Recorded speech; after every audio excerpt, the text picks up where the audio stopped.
Number 5 on this list is Woman Hollering Creek. The Woman Hollering Creek is a very scary and haunted place located very close to San Antonio. It's haunted by a very dangerous ghost of a woman.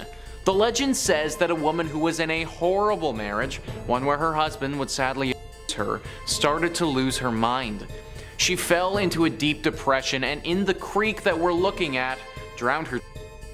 She did this right before she took her own life as well, making it one of the saddest tragedies in this region's history. Well, it seems that her spirit never actually moved on. Her ghost is believed to regret what she did and how it all happened and can't find peace. Her regret manifests itself in a very sick and scary way though. She misses her children, and it's believed that if a child is by the bank, she will grab them and bring them down to the bottom of the creek with her to be her friend. Sadly, as you may have guessed, this doesn't go well for whoever was taken. This is why parents warn their children about going near this place without their supervision. It's very likely that this legend is just a tale made up by parents to scare their kids into staying by their side. But considering the potential consequences, I wouldn't want to take the risk. Number 4 on this list is La Carafe. Most times, bars are a sanctuary. In fact, in the entirety of the time that I've been hosting on this channel, I don't know if I've ever talked about a haunted bar before. Hard to get a place haunted when everybody that goes there is usually drinking and having a good time. A haunted bar is exactly what we have with this entry though. Thrillist says, some bars have that special, boozy charm that keeps the wine flowing and customers returning. For La Carafe, however, their popularity lies within their infamous ghost sightings and architectural ode to the French Quarter. Built in 1847, this bar is said to be the oldest pub in the downtown Market Square district. Every inch of the cozy nook sports an eclectic history, from the numerous black and white photographs on the walls to the tales of important figures such as Sam Houston being a regular guest there. And considering this building's antiquated age, it's no surprise that a couple of phantoms also call this place home. Among the rumored residents is a former bartender named Carl, who still clocks in for his shift and keeps an eye on the establishment, especially on the second floor, which is reportedly vacant after closing time. Customers have also reported glasses breaking, hearing heavy footsteps and eerie bangs, and sensing cold spots in the bathroom. This is definitely a weird one because nobody really knows why this place is as haunted as it is.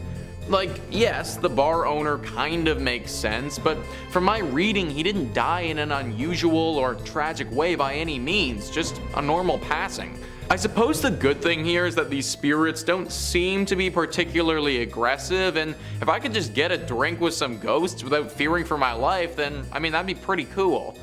However, ghosts are unpredictable to say the least, and I'm sure that there are plenty of other bars in Houston that aren't haunted where you could grab a beer.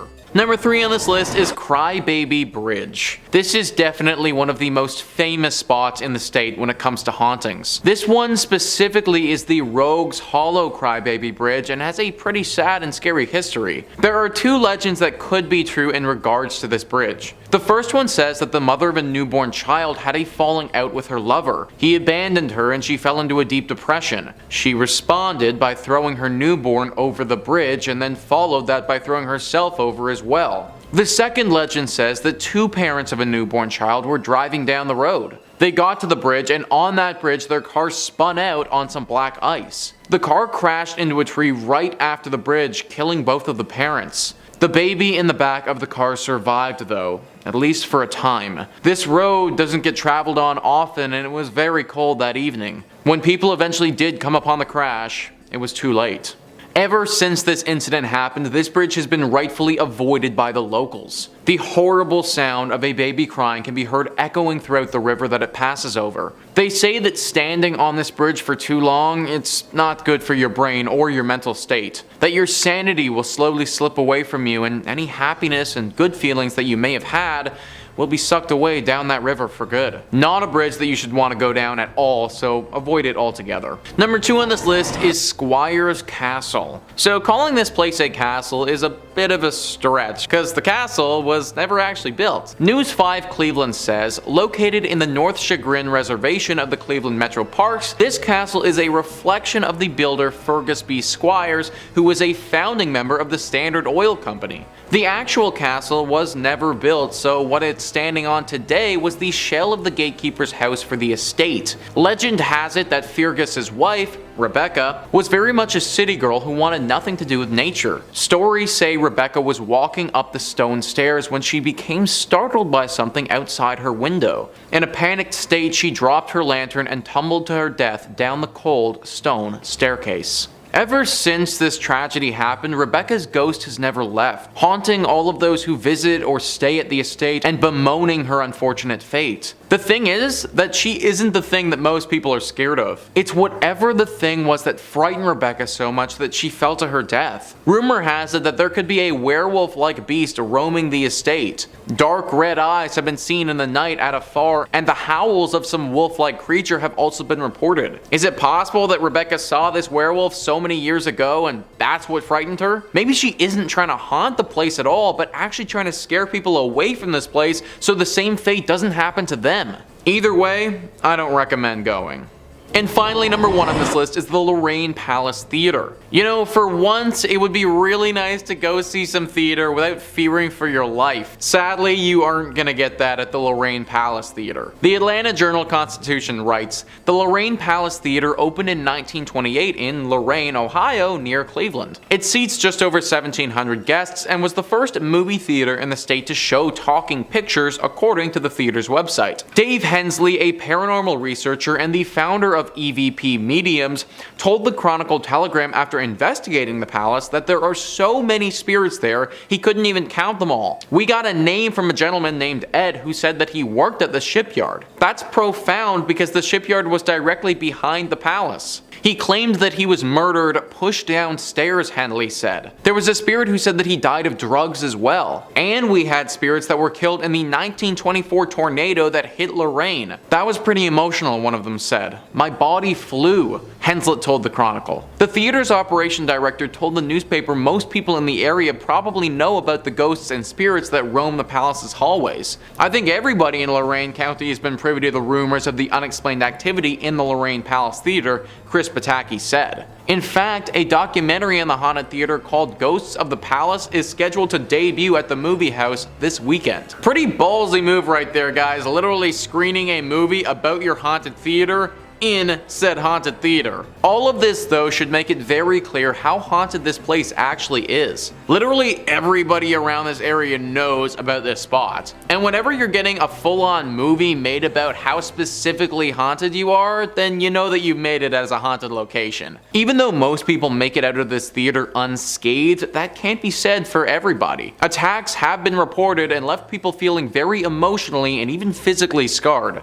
Netflix is a thing for a reason now, guys. Let's use it. In at number 5, we have the King Opera House. The King Opera House in Van Buren was built in the late 19th century, but didn't get famous from the shows it hosted or its beautiful interior, but instead the Opera House is noted for its connection to a murder, and there are rumors that it is haunted by the murdered actor. It all began with actor Charles Tolson, who was the owner of the Tolson Stock Company, which was a traveling acting troupe. The troupe had just finished a week of performances at the King Opera House in September 1903, and they were headed out of town to go to another performance. They headed to the train station, and when Tolson made his way to the ticket window, someone called out his name. Dr. William Parman, a well-known local doctor, emerged and shot Tolson with his revolver. Tolson was shot in the hip and the chest, and he was taken to the Fort Smith Hospital, but it was too late and he died from his injuries. Dr. Parchman's motive for the incident was that he believed his 17-year-old daughter was in love with Tolson, was planning on running away with him, even though Tolson was married and his wife was a member of the acting troupe. Tolson knew Dr. Parchman and his daughter Allie, but but there was no proof that he had any intention of eloping with the girl. Parchman was acting based on the information given to him by a vinegar salesman who may have had an interest in the young girl. Parchman was found not guilty of the murder despite there being multiple witnesses. Interestingly, both Ali and the vinegar salesman left town and were not present for the trial. It's said that Tolson's ghost haunts the King Opera House, which was the location of his last performance. Today, the Opera House is a contributing property to the Van Buren Historic District, listed on the National Register of Historic Places. It isn't currently open to the public, but is available to be rented out. In at number 4, we have Tollgate Mounds. The Tollgate Mounds is a famous historical site in Arkansas and is a National Historic Landmark, one of 4 in the Arkansas State Park system, and this park is the largest and most complex mound site in the state. Arkansas was once the home of a group of people referred to as the Plum Bayou culture by archaeologists and historians. Their existence in the area is a bit of a mystery. These people were not related to the Toltec tribes from Mexico, despite the site's name. The Plum Bayou culture also cannot be traced to any other group of people living in the area when the tribe was active. A total of 18 mounds have been identified in the area, all built between 650 and 1050 AD. One mound stands 49 feet high and another at 39 feet, with many smaller mounds surrounding it. The site was abandoned around 1050 AD and no remnants of the residents exist outside of the Toltec mounds. Today, the site is still an active archaeological site in the home of Toltec Mounds Archaeological State Park. As for hauntings at the site, if an entire culture disappearing without a trace isn't creepy enough, many visitors to the site have reported the appearance of lights or orbs near the mounds, seeing ghosts and hearing footsteps around the site at night. Many of these findings have been caught on camera and video, and so many paranormal investigators, ghost hunters, and haunting enthusiasts have confirmed there is activity in the area. Whether it's from the Lost Society or not, we may never know. The mounds are open daily for visitors, with tours available to learn more about the history and hauntings in the area. Number 3 on this list is the Driskill Hotel. This hotel is located in Austin and has a very haunted history. Thrillist says, you might not think the Driskill is haunted based on its clean and recently renovated interior or its brief, stunning appearance on AMC's Texas-brimmed drama, The Sons, but it's loaded with plenty of stories that keep even the most adventurous guests running from these historic halls.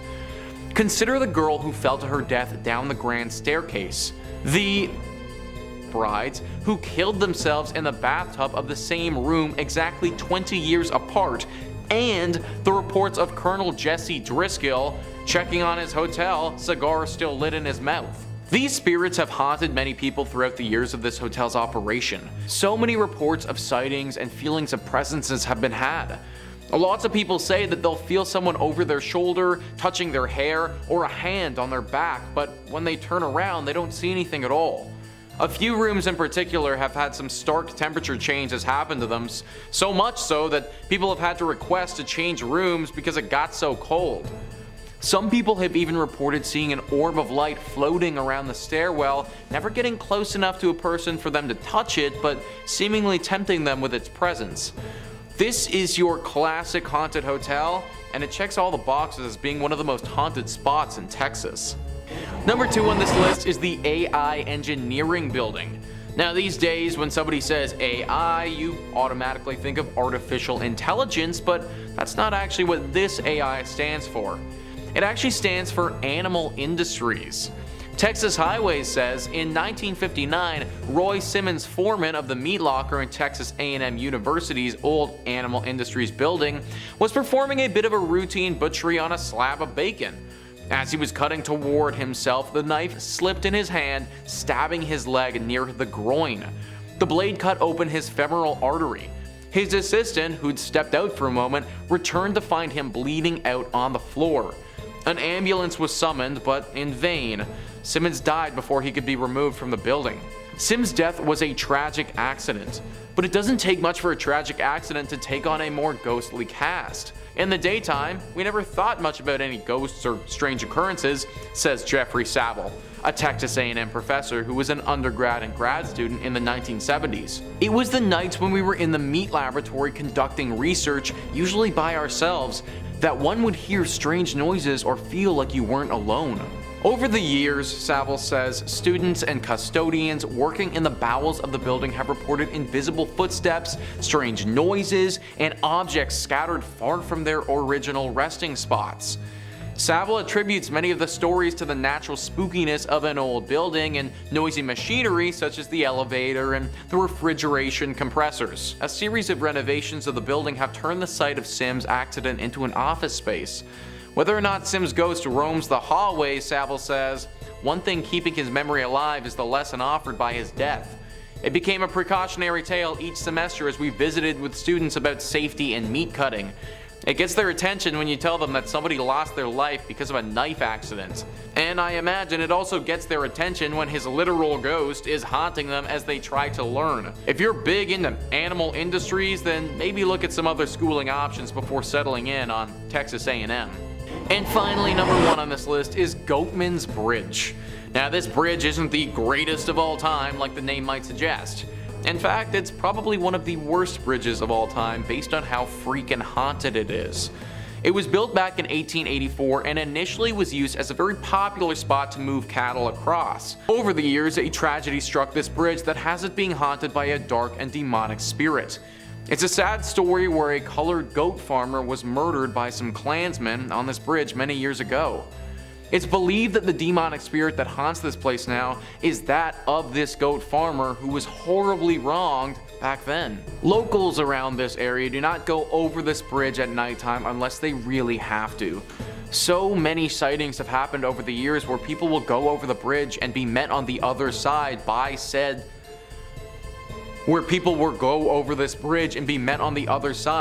this said angry spirit. He doesn't hold back against you either and will make you pay for the sins of others. Disappearances have happened at this bridge several times, and people have reported being attacked but managing to get away with their lives. If it's nighttime, then do not go anywhere close to this bridge because it may actually be the last thing that you ever do. Number 5 on this list is the Zackgins Haunted Museum. Most haunted museums, or anything like that, are all kind of phony and corny. This one though, this isn't for the faint of heart. Thrillist says when Zak Bagans opened the Haunted Museum in Las Vegas, he did his homework and picked the creepiest place possible.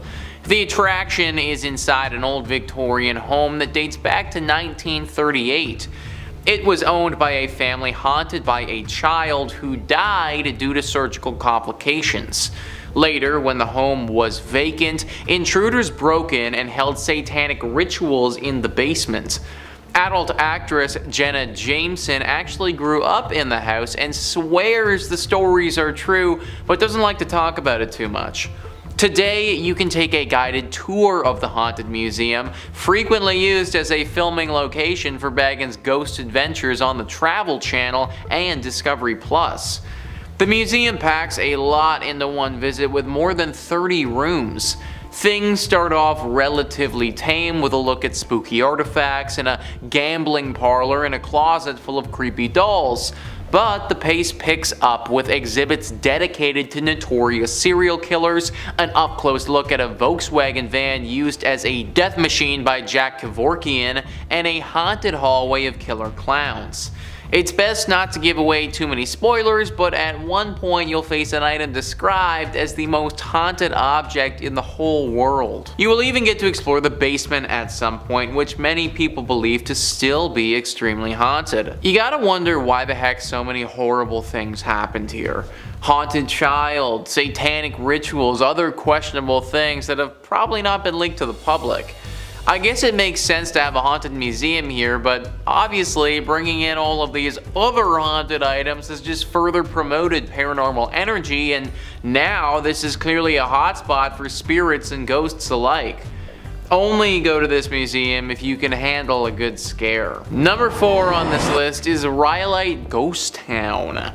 This abandoned town is full of scary spirits, ghouls, and maybe a lot more. Thrillist says, take a short road trip out of Las Vegas and spend the afternoon exploring the ruins of RIight, one of the most compelling ghost towns in the country. A hub of mining activity during the gold rush, the town was quickly abandoned when the boom went bust following the panic of 1907. Wander around and you'll see the scattered remains of a bank, jail, and train depot. The landscape looks more like a nuclear war zone than a ghost town, but just as sinister and perhaps still home to the spirits who once lived there many years ago. We have talked a ton about ghost towns on this channel before. Something about ghost towns seems to attract spirits. Maybe like the sudden absence of people leaves a void that these spirits seem to want to fill. It also doesn't help the situation when you have people doing some very questionable things at these ghost towns. Considering they are totally abandoned and out of the way, ghost towns make for some pretty good places to have some covert meetings and deals go down. This one in Las Vegas, it's no different. Apparently a decent amount of criminal activity happens around here, with a lot of drug deals taking place here. Every now and again these deals can go sour, and usually that leaves a body. Murder and a gang presence aren't great things to sprinkle in when a town is already dealing with paranormal activity. For safety purposes, I recommend staying away from this town at all costs. In at number 3 we have the Allen House. The Allen House was built back in 1905 and was named after the original owner, Joe Lee Allen, where he lived in the home with his family for many years. Although Joe died in 1917, his wife Caddy stayed in the home with the 3 children Laddle, Lonnie, Lee and Lewis. Sadly, Laddle took his own life in one of the bedrooms by drinking potassium cyanide, and it was unknown for many years for why she did it. After her death, her mother Caddy Allen kept the room completely closed off from the rest of the house. When Caddy passed in 1954, the property was split into rental apartments, and soon after renters moved in, they reported hearing footsteps and moans from the bedroom where Laddle died. In 1985, new owners bought the house and opened the bedroom, and it still contained the bottle of cyanide in a closet. The house changed owners twice, and in 2007, Mark and Rebecca Spencer purchased the Allen House and had a complete paranormal investigation done in 2008 because of the endless unexplainable instances. The investigators recorded over 40 voice phenomena and had their own paranormal experiences throughout their investigation. On August 22, 2009, Laddle's love letters were discovered in the attic floor. Over 90 letters detail her 1948 love affair, which ended with her taking her own life on Christmas night. After the owner Mark had experienced endless amounts of paranormal activity and discovering Laddle's love letters, he wrote a book called A Haunted Love Story. Nowadays, the home can be booked for tours explaining the history and the paranormal activity that goes on in the Allen House. During the Halloween season, it's open to the public from 6 to 11 p.m. for tours and paranormal investigators, and ghost lovers flock to hopefully experience Laddle's ghost that haunts the house to this day. In at number 2 we have Clayton House. The Clayton House is a historical treasure, but it's also one of the most haunted places in Arkansas. The home was originally built in 1852 by a man known as Mr. Sutton, and several years later William Henry Harrison Clayton purchased the house and renovated it, doubling it in size, transforming the style into Victorian Gothic Italianate. Mr. Clayton lived here from 1882 to 1897 with his wife along with their 7 children. The home still has old portraits of William and his wife Florence hanging on the wall, and still had numerous priceless family belongings in the home. William had a twin brother, John K. Clayton, who was a US senator who had been mysteriously assassinated in 1873, and many believe his ghost is one that haunts the Clayton house. The second floor bedroom seems to have the most activity, and staff and visitors have reported hearing footsteps, boots stomping and doors slamming, along with seeing apparitions. Music and singing have also been heard throughout the house. People who have visited this home have described seeing one ghostly apparition known as the Tall Man,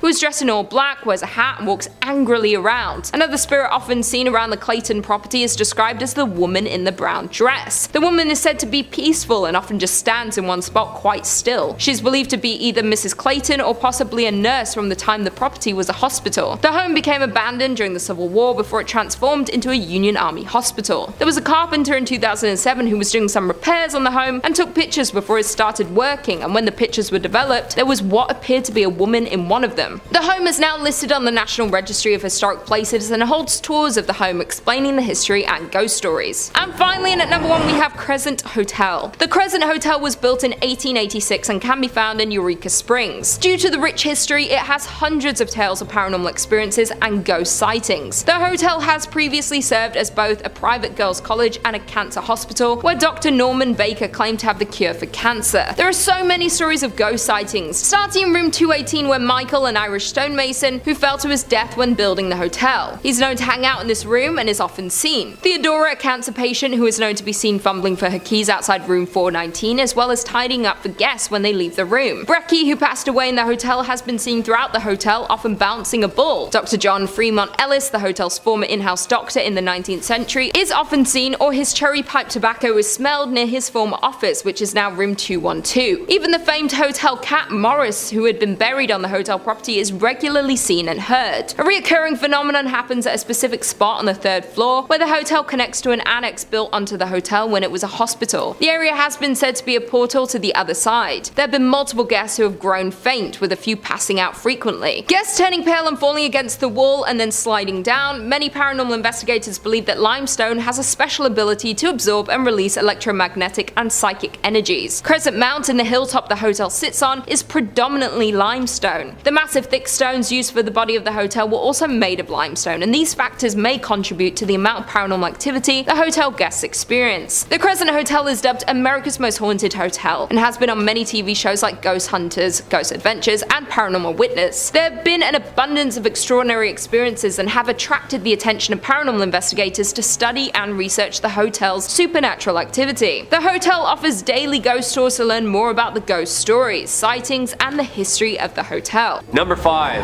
Havok Swamp. Already sounds pretty scary in itself. Something about swamps, you know what I mean? During the 17th century, the Havok Swamp was used as a fortress by the Wampanoag people, the predominant band of natives in the area, against invasion by the early British settlers. It played a landscape role in King Philip's War as a strategic base of which to launch assaults with nearby English settlements. During the 18th and 19th centuries, settlers deemed the swamp to be useless, barren land, and it didn't really do much besides sit there and just kind of take up space. They attempted to drain it and convert it into a profitable farmland, however, nothing really grew.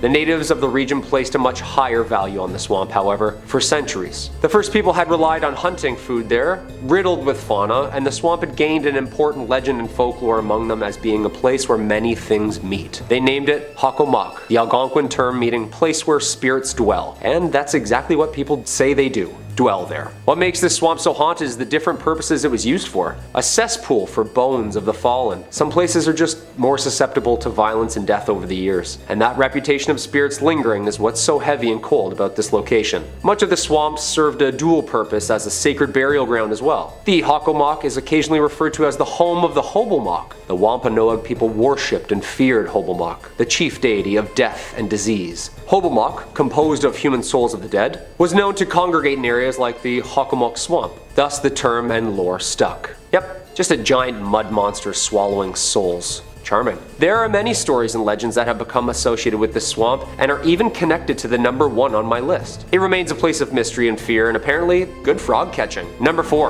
Lowell Cemetery. Lowell Cemetery is a cemetery located in Lowell, Massachusetts. Founded in 1841 and located on the banks of the Concord River, the cemetery is one of the oldest garden cemeteries in the country, making it a perfect place for violence and an eternity of soul searching. Many of Lowell's wealthy industrialists are buried here under lavish Victorian tombstones. Visitors have claimed that this is one of Massachusetts' most haunted cemeteries. What makes a haunted cemetery more haunted than another haunted cemetery, you know? Is there like a competition or like a quota or something? Just gotta keep the numbers up. What is it? I feel like every local claims their cemetery is the oldest and most haunted, and this brings me to our fair maiden here, the mysterious witch, Bonnie. A popular meeting place amongst the local teens at night for some scares and some screams, the statue of a woman with her arms outstretched on a rectangular tomb, her hands clutching a veil that falls down behind her body as though it were a cloak caught in the wind. Her eyes lay cold, staring at the heavens. Under her left eye, a black tear. Paranormal researchers have claimed that the statue holds more of an electromagnetic current, and strange things can be seen in front and around the statue, making it seem like it's moving from time to time. Creepy. There is local lore that if you leave a coin or ribbon on the statue, then you'll get good luck, and in return, if you steal or take the items from the statue, the haunting whispers of bad karma will follow. Although research shows that this gravesite holds no actual sinister history, the ghostly sightings surrounding it are a hotspot within the cemetery. I bet at night under the moonlight, this woman could be very terrifying. Number 3 on this list is West Gate. So I am actually breaking the rules with this one a little bit because I think that you should definitely visit this place if you have the money. Thrillist says some Las Vegas residencies never quite end.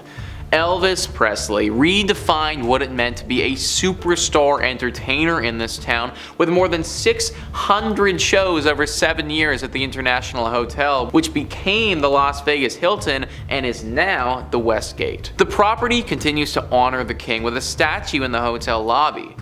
Although Elvis passed away in Memphis, some believe his soul remains in Vegas, with his ghost haunting the Westgate International Theater and a lavish rooftop villa the singer called home whenever he was in town. It's not cheap, but you can book the penthouse yourself. Just call the desk and ask for the Elvis suite. I don't care how creepy it may be or how scary he would look, but if there is an opportunity to see the ghost of Elvis, then that is absolutely something that I definitely want to cash in on. Imagine you pull up to your hotel room after a night of drinking, and then you get to have a late night conversation with one of the greatest rock stars of all time ever. I don't think that Elvis would be the type of dude to hurt you or anything like that, even in ghost form. So as long as it's safe to do so, count me the heck in, dude. I want to go to Vegas and party with the ghost of Elvis. Number 2 on this list is Las Vegas Academy of the Arts. As somebody who graduated university for acting, and art school being haunted is just a tad bit triggering. Thrillist says the Las Vegas Academy of the Arts is a magnet school that specializes in music, theater, and other fine arts. Yet its legacy dates back to 1931, when it was known simply as Las Vegas High School, the first official high school in Las Vegas. The site has seen its share of renovations over the years, although 2 of its 3 original buildings remain on campus with their sturdy brick exteriors still in place. Generations of students have swapped stories about Mr. Petrie, a ghost that roams the hallways and haunts the school's theater. Some claim to hear strange noises or feel a chill, especially when rehearsals carry over to evening hours. So, who is Mr. Petrie? Some believe he was a former teacher. Others claim he owned a home that previously stood on the site of the school and burned down in a mysterious fire. Nobody knows for sure. All everyone does know is that Mr. Petrie is a menace. Let me tell you folks, acting is hard enough as it is without some creepy ghost causing problems for you mid-monologue. And apparently he likes to do that all the time. Many shows and performances have been ruined by Mr. Petrie, and the worst part about it is that he will only show himself to one person at a time sometimes. So the lead actor will be out there doing Hamlet and then all of a sudden see a ghost in front of him causing problems. The actor will naturally freak out and lose their mind, but no one else will see the ghost. They'll just see the actor on stage losing it, which kind of makes the actor look like a bumbling idiot, but really they're getting attacked by some ghost. Try a different art school if you're looking for an artistic education. Number 1 on this list is Ballys. If Trivago or any other site like that tries to recommend you stay at Ballys, don't fall for it, guys. Thrillist says the worst fire in Nevada history tore through the old MGM Grand Hotel on November 21st, 1980. The blaze killed 87 people, mostly due to smoke inhalation, while helicopters rescued survivors from the roof. The property was eventually sold and renamed Ballys, while a new version of the MGM Grand reopened a few blocks south on the Strip. The tower engulfed in the fire is still part of the hotel, and guests sometimes claim to see unusual shadows in hallways, hear strange noises, and notice furniture that mysteriously moves in the rooms, especially on higher floors that saw the worst of the flames. Many believe the strange activity is caused by the spirits of those who didn't survive the tragedy. 87 people dying in a tragedy like that is always going to leave something terrible behind, and that's what we have here. 87 spirits are now restlessly floating around in purgatory at this place. They tried to remodel and change the name and forget everything that happened, but an incident like that cannot be forgotten. The people who died and their spirits, they can't be forgotten. They're still there to this day, haunting the place and trying to seek help. Many of the reports haven't talked about these ghosts being evil, but just being misunderstood and trying to get out of this place. They didn't ask to die in a fire, and they also didn't ask to be left in this purgatory place forever. I would imagine that they want to move on, they just don't know how to get free of this. Hopefully someone can figure out a way to save these souls and let them pass on for good. And coming in at number 5, we have the Hoden Mansion. Built in the 1890s in North Adams, Massachusetts, for the mayor himself, Albert Charles Hoden. This neoclassical revival-style mansion sits on 172 Church Street. A family man, Albert was the president of Arnold Print Works, a prominent textile factory in North Adams. His wife, Cordelia, daughter Mary, and himself had owned and lived on the property right up until the fatal car accident which took the lives of the family in 1914. On an early summer morning, Albert and his family, accompanied by another family, Dr. and Mrs. Dutton and their daughter, and of course the family chauffeur himself, Mr. Witters, had decided to head out into the countryside for a leisurely drive. A drive that ultimately took their lives. Unfortunately, for everyone on that August 1st morning, after a steep turn, the car lost control and proceeded to screech off the road, resulting in a rolling fatal wreck. All the women in this tragedy losing their lives, with the men barely surviving from the multitude of injuries. On August 11th, just 10 days after the accident, without his wife and daughter, Albert mysteriously died in the home from what doctors think was a broken heart. It is said that 3 ghosts haunt the Hoden Mansion, including Albert himself, Albert's daughter Mary, and the driver, Mr. Witters. The mansion remained with the Hoden family until 1926, when Albert's daughter Florence and her husband sold the building to the Freemasons. This is when the spookiness really started happening. Through its multitude of use throughout the years, additions to this historic site were added on by the Masons, using it for ritual and spiritual purposes, making this story even weirder. Over the years, there have been countless paranormal witnesses claiming that the ghosts roaming the halls of the basement, Mr. Witters himself, guilt-ridden with the responsibility of the crash, and Mr. Witters took his own life shortly after returning home with injuries, and residents that have stayed at the site have claimed that the manly figure aimlessly rummaging through the basement is the driver himself. Among these claims have another spirit lurking in Mary's bedroom. It is said that overnighters have witnessed multiple bright lights and auras flying around the bedroom in the middle of the night. I wouldn't even step foot into this house, let alone set up camp and spend the night. No way. The Hoden Mansion remains a tourist attraction and hotspot for paranormal goers worldwide, and to this day is one of the most haunted and mysterious sites in all of Massachusetts. Number 4.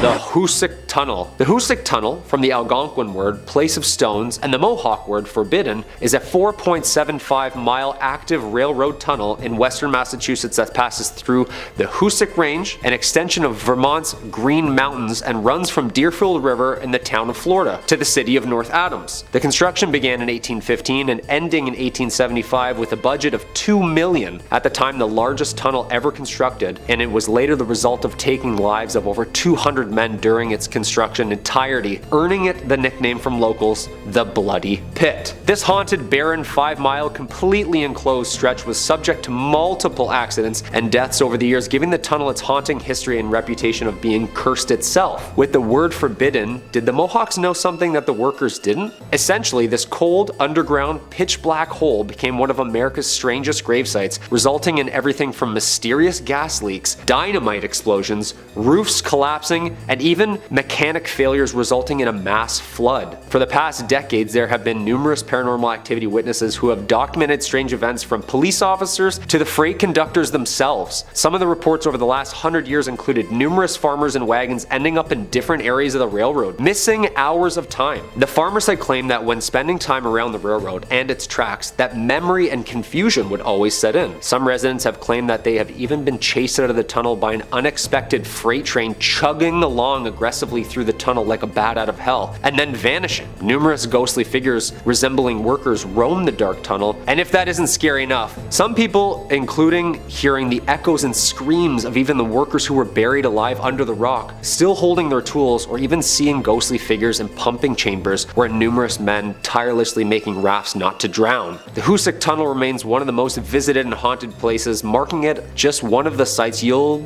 probably never find me at. Just in 2020, the tunnel was yet again subject to a mysterious collapse, resulting in months of repair. Yeah, I say stop fixing it and just let it be.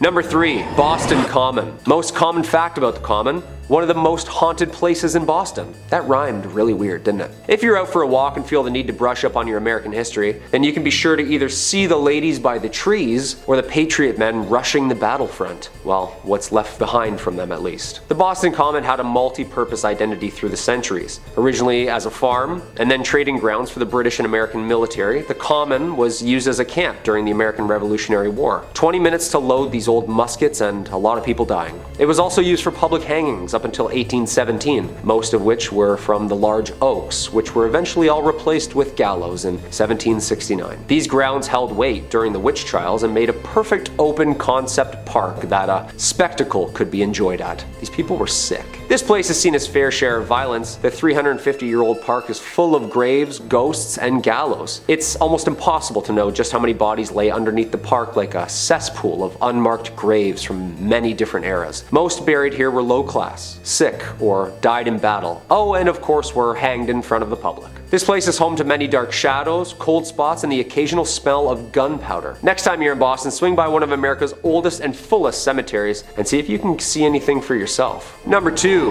The Danver State Hospital. The Danver State Hospital, or also known as the Danver State Insane Asylum, was a psychiatric hospital located in Danvers, Massachusetts. It was built in 1874 and opened in 1878 on the isolated site in rural Massachusetts, which, fun fact, the judge who preceded the Salem witch trials lived on. That's bad karma already, isn't it? Despite being included in the National Registry for Historical Places in 1984, the majority of the building was demolished in 2007. At a cost of $1.5 million at the time, the hospital originally consisted of 2 main center buildings with housing for the administration, with 4 radiating wings on each side. The outermost wards were reserved for the most hostile patients. This was a prominent location where medications were being tested by the government, and the favored lobotomy was being fleshed out. When shock therapy failed to control the population, lobotomies started, and in 1939 the population of the hospital swelled to almost over 2,400 patients. A total of 278 people died at the hospital that same year. Neurology experts often call Danvers the birthplace of the prefrontal lobotomy. Ouch.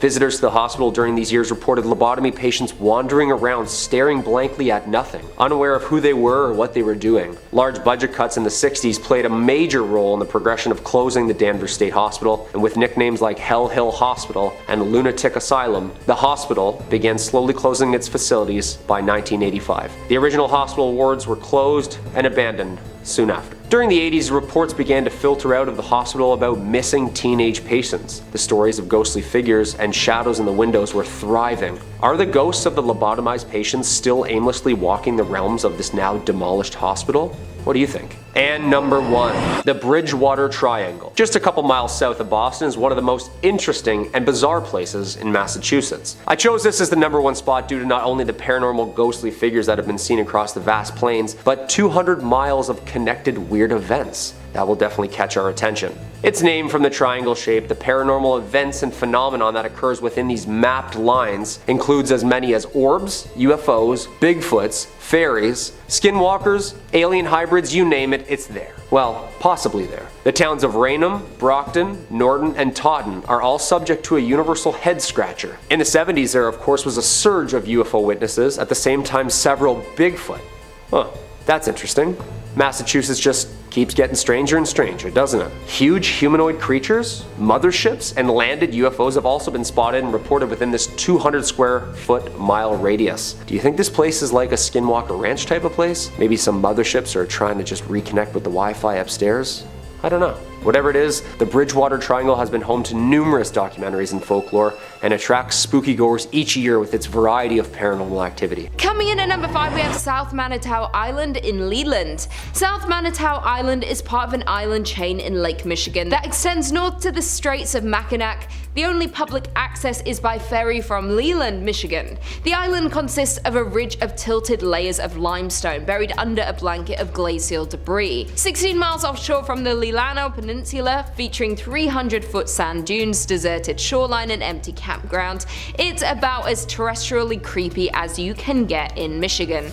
In the 1800s, the island became a popular harbor for ships traversing the newly built Erie Canal into the Great Lakes and on to Chicago. One local legend surrounds a ship full of passengers stricken with cholera stopped at South Manatee, where sailors buried their victims in a mass grave, some of them still alive at the time. Soon after this incident, the first appearance of ghosts and hauntings began. The mass grave is believed to be near the old cemetery just north of the Bay campground. This is also near where the old dock used to be located. Additionally, the passage between mainland Michigan and Manatee is one of the deadliest sections of Lake Michigan. This is due to a sudden weather change, creating a navigational hazard, causing over 50 known shipwrecks. Traffic was quite busy here during the late 1800s, and there were frequent accidents where ships would literally run into each other. Off the coast of the island lies the shipwreck of the SS Francisco Morazan, where rumors say a young island boy died after trying to explore on his own. There are also 2 cemeteries on the island and an ancient cedar forest where voices are said to be heard. The haunting of this island is so bad it has driven park rangers to go mad and demand to be taken off the island. One ranger even confessed to hearing voices, footsteps, and slamming of doors inside buildings that were otherwise unoccupied. Coming in at number 4, we have Masonic Temple. With over 16 floors and 1,000 rooms, this Gothic temple is one of the most striking buildings in Detroit. Furthermore, this is the largest Masonic temple in the world. According to rumors, there are hidden passageways, rooms, and staircases, so be careful as you might get lost quite quickly within the walls of this temple. The most famous urban myth associated with the temple is that of the architect George D. Mason. Legend has it that Mason went bankrupt funding the construction of the temple. He was going through financial difficulties and was very close to foreclosure. Due to this stress, George D. jumped to his death from the roof. This story will back up the fact that many reports of a ghost climbing the steps to the roof of the building as if stuck in a loop of his darkest moment. Even scarier, additionally, guards frequently find the door to the roof unlocked, even when it was just checked moments earlier. Additionally, the temple has various cold spots and doors are reported to close suddenly. One of the roof doors is said to swing open just moments after it is locked by a watchman.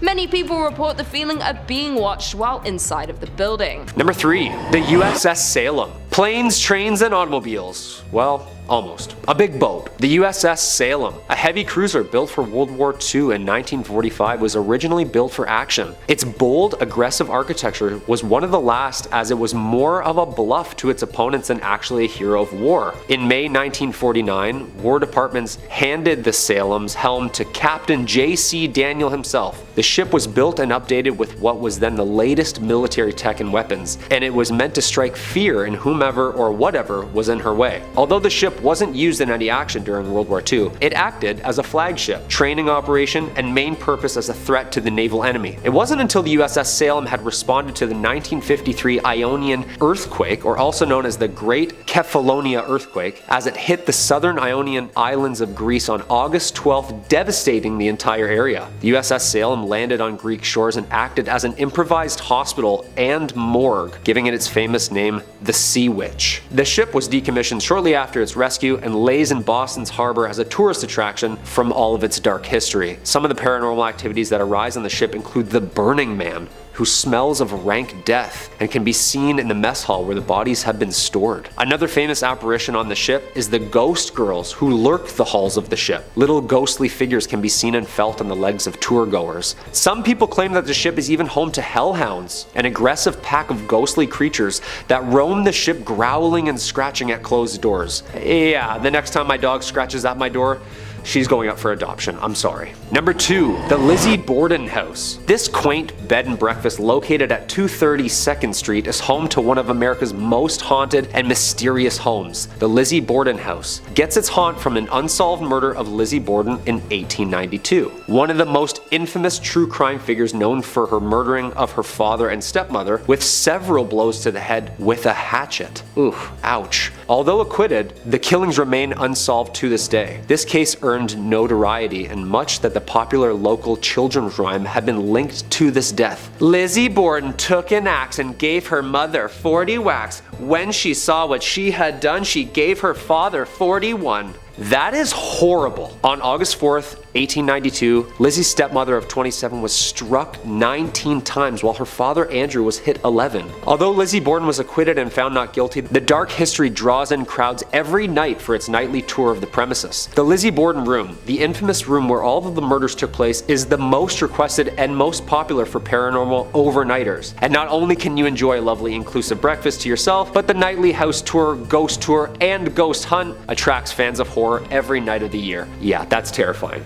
And there's a jingle to it. I don't like that at all. And coming in at number 1, the Salem Witch Trials. We can't talk about haunted places in Massachusetts if we're not going to bring up the witch trials. And I'm not talking about Sabrina the Teenage Witches, or anything of cute of that nature. These famously documented witch trials need no introduction, and unfortunately lays way to one of the most horrific events based in truth. The site of mass hysteria and hangings of supposed witches took place here and occurred in colonial Massachusetts between 1692 and 1693. More than 200 people were accused of practicing witchcraft, or better known back then as the devil's magic, and 20 were ultimately executed. Eventually, the colony admitted the trials were a mistake and compensated the families of those convicted. Okay, yeah, sorry. I just thought when you sneezed, you didn't say bless you, so I already don't like you, so I figured you were a witch. I'm really sorry. Since then, the story of the trials has become famous in paranoia and injustice, and it continues to baffle researchers to this day. We all know the famous play written by American playwright Arthur Miller in 1953, The Crucible, depicting the mass hysteria and drama during these trials. This was the perfect time if you didn't like someone that a strategic and untimely sinister accusation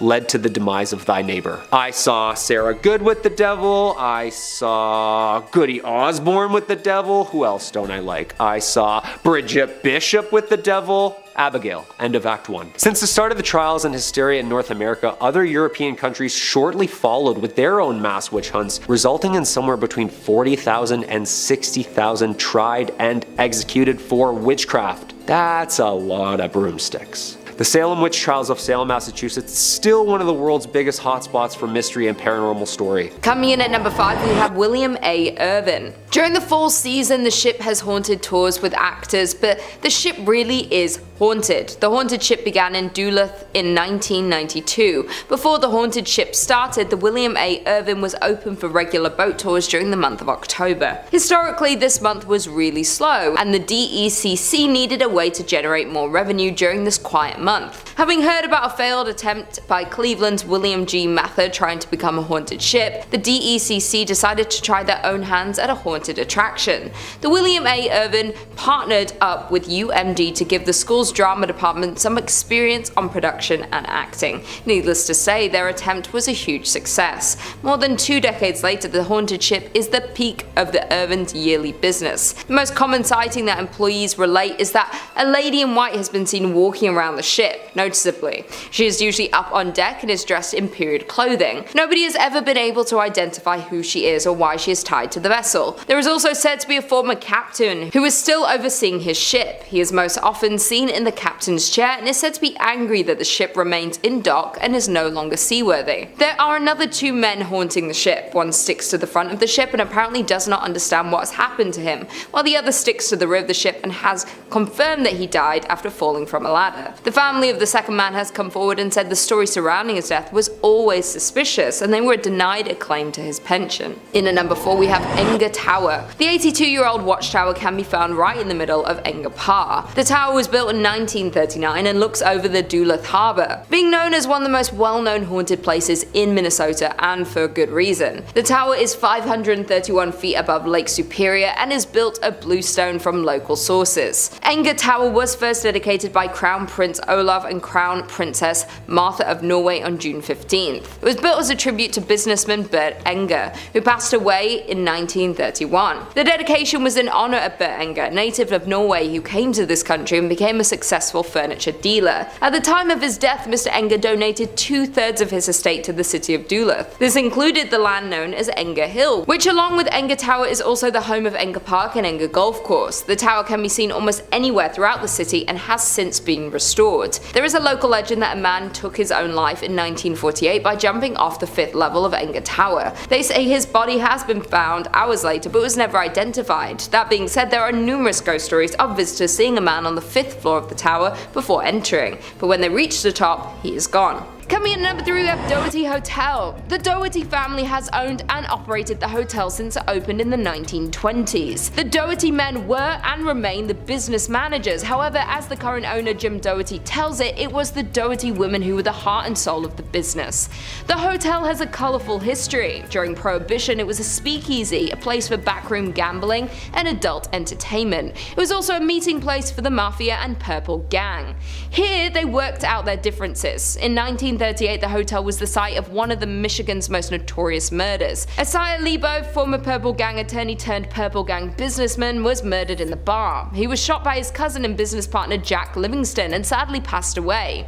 Ever since, there have been numerous hauntings. Some believe it's Lebo who haunts the ground or grandmother Helen Doherty who passed away at the hotel. But there is one thing for sure, and it's the many ghost stories that are now associated with the hotel. Guests, visitors, investigators, employees, and the owners have all had some kind of paranormal experience at the hotel, which includes perfume scent wafting through occasionally, loud knocking, bedroom doors open and close by themselves, and dark apparitions and shadowy figures have been spotted anywhere from the lobby to the top floor. Also, the spirits of other murder victims roam the halls, lobbies, and rooms. While some can be seen, others prefer to just make noise. Coming in at number 2, we have Michigan's first state prison. Established in 1838, Michigan's first state prison remained in operation through 1934. The prison served as the nucleus for the city as it spanned some 20 acres. Over the years, it relocated and at one point became the largest walled prison in the world with around 6,000 inmates. In 1952, in response to poor medical care, brutality from the guards, and bad food, 2 maximum security prisoners took hold of a guard and used his keys to release other inmates. A days-long riot ensued, resulting in 9 guards being held hostage. Additionally, the riot resulted in the deaths of several inmates and guards before it was extinguished by the National Guard. The inmates fought for and won a list of 11 demands for reform. Today, the old prison has become the Armory Arts Village, a residence and studio for local artisans. Apartments are very contemporary and halls are covered with artwork. In spite of its modern renovations and freshly painted walls, though, rumours persist of its haunting. Visitors, workers, and artists of the space claim some prisoners and guards still haunt their former home. Residual sounds of riots are also frequently reported due to the prison's history of such occurrences. Judy Krasnow, an employee at the renovated Arts Village, hosts daytime historic tours of the prison, so a visitor can see the hauntings for themselves. She is also a resident of the prison and lives on site. She has confessed she believes her apartment, which was once a series of prison cells, has ghosts. Furthermore, Judy is not the only resident who believes that. Even though the upper floors have undergone renovations, the underground section that holds solitary confinement remains structurally intact. Although cells have been removed, there is intensity in this area that cannot be denied. And finally, in at number 1, we have the Whitney Restaurant. Located on Woodward Avenue, Restaurant Whitney was the former mansion home of David Whitney. David was one of the Midwest's wealthiest lumber barons at the turn of the century, and he built this magnificent 21,000 square foot home in 1894. The mansion was restored in the mid-1980s, and since then, reports of unexplained paranormal activities have been reported, such as shadow figures have been seen on the 2nd floor, disembodied voices have been heard, and other strange phenomena have occurred. It is known that the mansion is haunted by Whitney and his first wife Flora. Flora always wanted to live in a mansion but died before the home was finished, leaving Whitney to raise their 4 children. A year after Flora's death, Whitney married her sister Sarah, leaving Flora's ghost to forever live in distress. The paranormal activity within the restaurant is not for the faint-hearted, as there have been reports of the elevator travelling between floors on its own with no one inside to operate it. Furthermore, ghosts have been witnessed on the upper floors, with one staff member seeing an older man looking out the window. The staff member approached the man asking him to leave, and right before the staff's eyes, the man vanishes into the floor. Other reports include noises that sound like silverware and kitchenware being handled and or stacked, and table settings keep getting moved around by some unseen presence. The outhouse is said to be the most haunted part of the property. It was originally built for Whitney's slaves and has been largely untouched for years, mostly due to the fear of paranormal. Inside the outhouse is a dining table that is set for the afternoon tea and has been untouched for as long as anyone anyone can remember. Today it's still perfectly set but covered in a thick layer of dust, adding to the ghostly atmosphere. The outhouse has no electricity, so sits in the darkness at night. A tour guide who once worked at the Whitney insisted that the building was haunted for his experiences working there.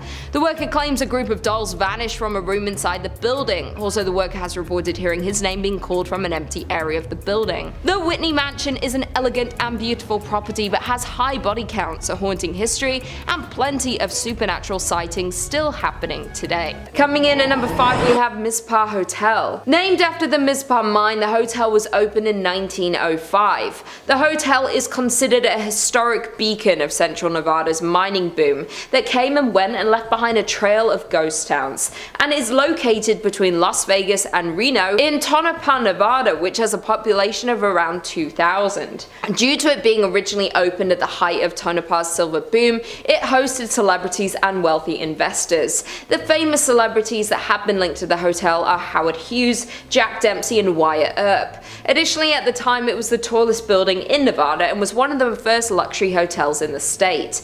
At the time that it was built, it was heralded as a sign of Tonopah's prosperity, as it was displayed on newspaper headlines, proudly displayed in the Mispar during the area. However, over time several accidents and crimes took place on the hotel grounds, making the hotel need to close and reopen several times, most recently in 2011 after being closed and boarded up for 10 years. The hotel is considered haunted and is known for the story of the Lady in Red. The Lady in Red was a high-class adult worker who lived in the top floor of the Mispar. She sadly lost her life at the hands of a man in the hotel by her lover. Her lover wanted her to give up her work for him, though she did not want to do that.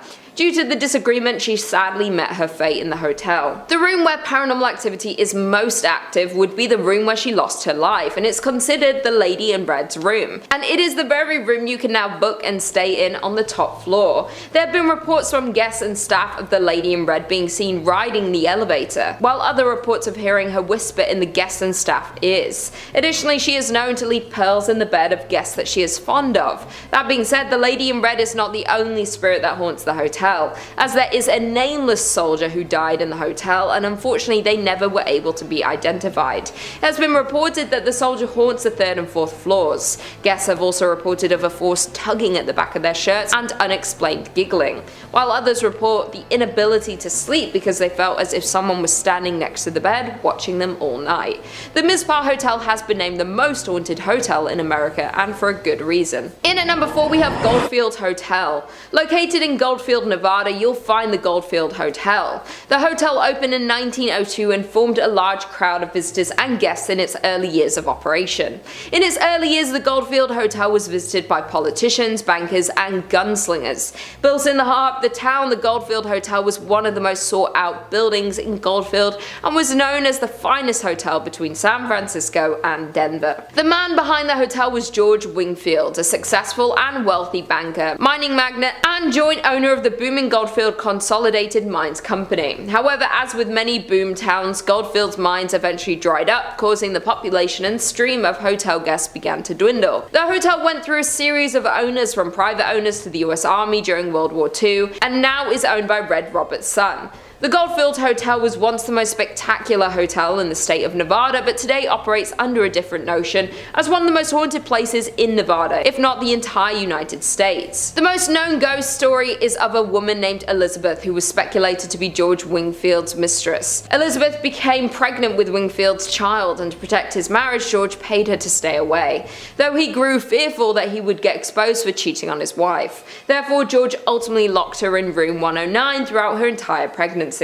Wingfield fed her food and water to keep her alive until the child was born, but then Elizabeth disappeared altogether and was never to be seen again. Many guests touring the Goldfield Hotel have claimed to see Elizabeth's ghost, and some even claim to hear crying, notably calling out for her child.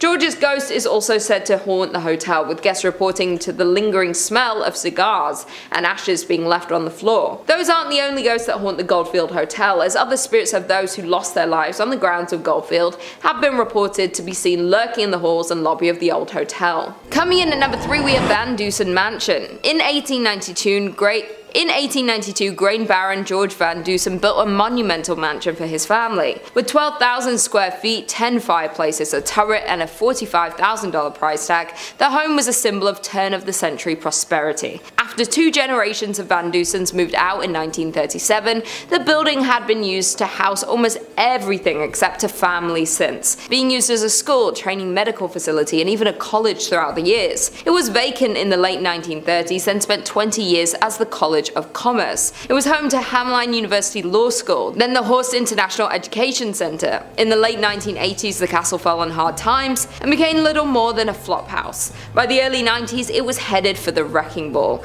2 weeks before it was scheduled to be demolished, it was rescued by Wisconsin entrepreneur Bob Poling, who bought it for $237,000. Now a venue to hold fairy tale-esque weddings, the Van Dusen Mansion has had its fair share of past lives. In at number 2 we have Mounds Theatre. The renovated theatre, an 86-year-old movie house, can be found in Minnesota. The old theatres have been rumoured for the past several years to be a home of community of creepy ghosts. One story goes, as the Mounds was built in 1922 and operated as a movie house until 1967, when it closed so abruptly that when volunteers arrived many years later to renovate the place, they found popcorn on the floor. The subject of paranormal TV shows and professional ghost hunting investigations, the theatre is allegedly haunted by a trio of ghosts: a happy little girl who bounces a ball on stage, a cursed old man who lurks in the shadowy corners of the projection booth, and a crestfallen usher who walks up and down the aisles in search of his lost love. The ghosts in the theatres are so active that the owner had a party of 4 Ghostbusters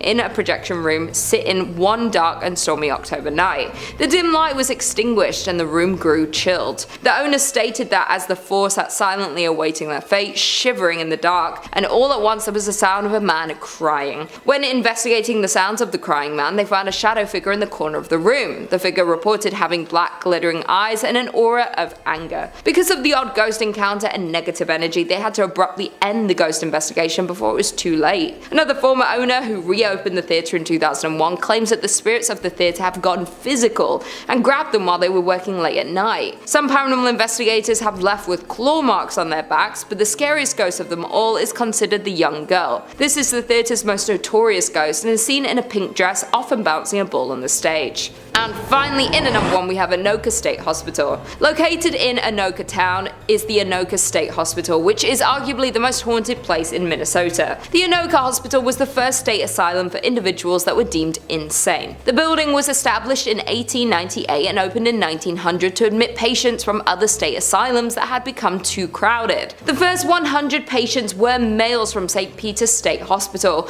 and were considered to be chronic incurables, men who had lost their minds due to heredity, causes, or environment. In 1906, 115 women were also transferred to the asylum from St. Peter's State Hospital. Residents were not to receive any type of treatment at this asylum, as this was the final stop for them until they passed away. And passed they did. A total of 86 of the original patients were buried in numbered graves in the LEL Cemetery. The original name of the institution was Anoka State Asylum, but in an attempt to soften the image, they changed its name in 1937 to the Anoka State Hospital. Although the name was kinder and gentler, treatment at the facility was not. Patients were subjected to medical experiments and suffered both mental and physical harm. The original hospital complex closed in 1999 and residents were transferred to a new facility located close by. The buildings and property were then given to Anoka County to use for offices and to house the county workhouse. The remainder of the buildings were closed and boarded up. With such a terrifying past, it is no wonder that the Anoka State Hospital has been rumored to house the spirits of past patients. Former employees have reported that while unusual occurrences happen throughout the buildings, the most paranormal activities are linked to the tunnels located below the buildings. These tunnels were used as a way of transferring patients from one building to another without risking escape. Ironically, many patients believed these tunnels would lead them to freedom, and so they tried to escape by going down into them, but after a few twists and turns, escapees realized that the tunnels were more of a maze than an escape route. Without an understanding of where each tunnel went and how they joined together, it was easy to get hopelessly lost in them. Several Several escapees became so disorientated and distraught that they took the only way out that they felt was left to them and ended their lives. For years, employees would report hearing footsteps trudging through the tunnels, stopping, pausing. There was also reports of whispering and low voices in conversation, but the words were not understood. The paranormal activities became so rampant that most employees refused to use the tunnels because they were just too eerie. Today, only maintenance and security are allowed in them. Today, the county owns the buildings that made up the former insane asylum complex. Although the complex was eligible for the National Register of Historic Places,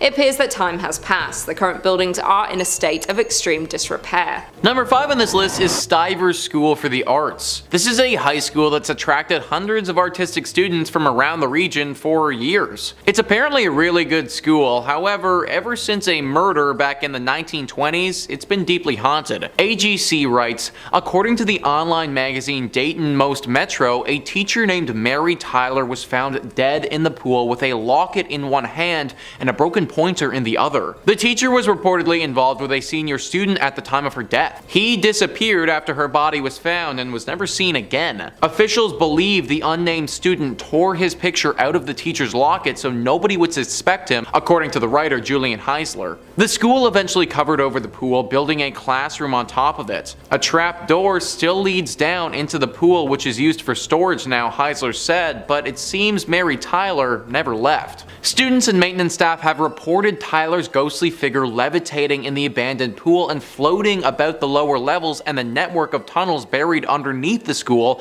banging on pipes and wailing loudly wherever she goes, Dayton Most Metro reported. A floating dead body. Yeah, that sounds pretty haunted to me, guys. Ever since this ghostly incident, there have been tons of spooky moments reported by students. Lights flickering, temperature changes, items mysteriously moving around by themselves, and things of this nature happening regularly at this school. It's crazy that something that went down 100 years ago still has such a hold over this place, but literally a century later and we still haven't shaken the ghost of Mary Tyler. Hopefully the next century is a little bit less scary for the students at Stivers School for the Arts. Number 4 on this list is the Cleveland Federal Reserve. The Cleveland Federal Reserve is where the money is. Now this isn't a comment on people being haunted by crippling debt, even though that's probably the most realistic thing I've ever said on this channel. No, this place is haunted by an actual poltergeist that you don't want to mess with. Matilda is the name of our ghost in question, and she's said to haunt the vault down below. Now the good thing about this place is that you actually can't even get to the haunted area. So even for those of you who are feeling daring, you aren't going to be able to go and visit Matilda because it's off limits to the public. Matilda used to work here and was deeply involved in the stock market. That's why when the market suffered a horrible crash in 1929, Matilda felt trapped and saw no other way than to take her own life. She did so in this building, and now it is forever haunted by her spirit passing through the underground walls, scaring all of those who work down there. It's hard to know how accurate this haunting really is because we don't really have any proof of it. That, however, is more due to the fact that it's super off limits and super well guarded vault that nobody can get to. If we can trust the verbal accounts of the people who've run into her, and there have been many, then we should definitely fear this vault. In at number 3 we have Bobby Spring Ranch. Located just outside the glitz of the Las Vegas Strip sits a plot of land that takes visitors to another time and place. That land is known as the haunted Bonnie Springs Ranch. Originally built in 1843, the ranch was used as a stopover for the wagon trains going to California. While in 1958 the ranch was renovated and opened to the public as a tourist attraction with stables, a restaurant and a petting zoo. Later a functioning saloon, shops, wax museum, wedding chapel and replica schoolhouse were added to the ranch. There is not only one ghost that roams the ranch, as it's known there are multiple spirits that reside at the Bobby Springs.